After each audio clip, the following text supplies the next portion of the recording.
That Nature Boy has gotten arrested for something bad, but I want to use him as an example. Nature Boy actually did gay porn for a living for a few years, and if you Google his name, you'll see him actually having sexual acts with elderly Caucasian men. And his defense was, they never penetrated me. All they did was lick my rectum, lick my backside, and it was all oral, so I'm okay. And I did it for the money, so I'm not really LGBT. I did it for the money. It was a hustle. So that right there goes to show you what kind of people lead these conscious communities, and the people who follow Nature Boy, they've got to be, they have problems. They're cult members. Malachi York, these different leaders in the Hebrew Israelites, the Kemet community, 5%ers, you've got these people who pop up as quote unquote leaders, and they take advantage of black people who are looking for something more. Once you get to a point where you start to seek knowledge and seek enlightenment, you feel a calling to do more. And that leads a lot of people to joining these different cults. And a lot of, they don't consider themselves to be cult members, but which cult actually does say that they're a cult? Everybody in cults, they don't believe they're in a cult. They believe they're doing something righteous. And it starts off innocently. It starts off as a black person discovering their past and wanting more for themselves and wanting to do their part to change the world. And these manipulators, these people who are in the conscious community, take advantage of that. They use that ambition, that motivation that you have to do better against you. And next thing you know, you're doing weird things. You're following a guy like Nature Boy. You're into polygamous relationships. You're into bisexuality. You're into trisexuality. Now you're starting to think that enlightened people aren't heterosexual. That's a lower self thing. Enlightened people are supposed to have sex with every living being on earth. You turn into this cult member. And you don't know that you're a cult member because the process is so gradual and they're using you against you.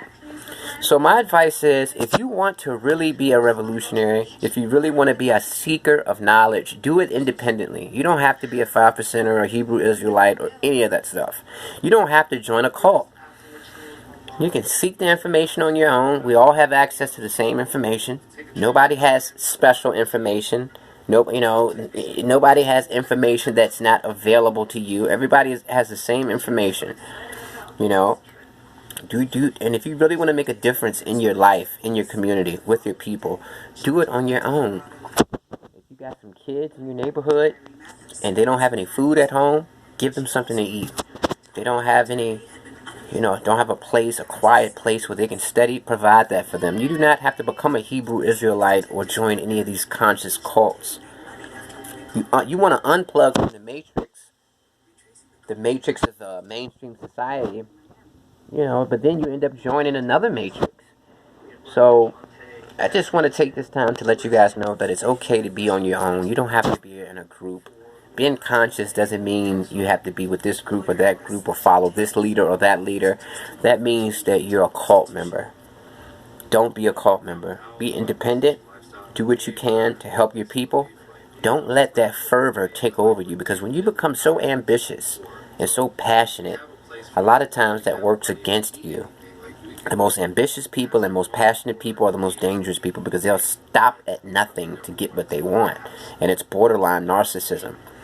You don't want to get to that point, because once you get to that point, some cult leader who's masterful at manipulating people is going to take you and play you against yourself, and next thing you know, you're doing sex magic rituals. You're doing weird stuff that you never would have done before, all in the name of consciousness. So please, don't join a group. Stick to yourself. And if you really want to make an impact on your people, do it yourself. You don't need to be in a group to do that. These groups aren't even doing anything anyway. They just want membership so that they can pay fees, and so they don't have to work real jobs. These guys are like ex-felons. They're lazy. They don't want to work. They don't want to get a trade. They want to be these fake spiritual guides, fake religious leaders, so that they don't have to work. And so that they can trick young women into thinking that having sex with them is what being conscious is about. And I'm an ex-felon, so don't think I'm disrespecting anybody. I'm just keeping it real. These guys are what you call con men, cult leaders. Peace.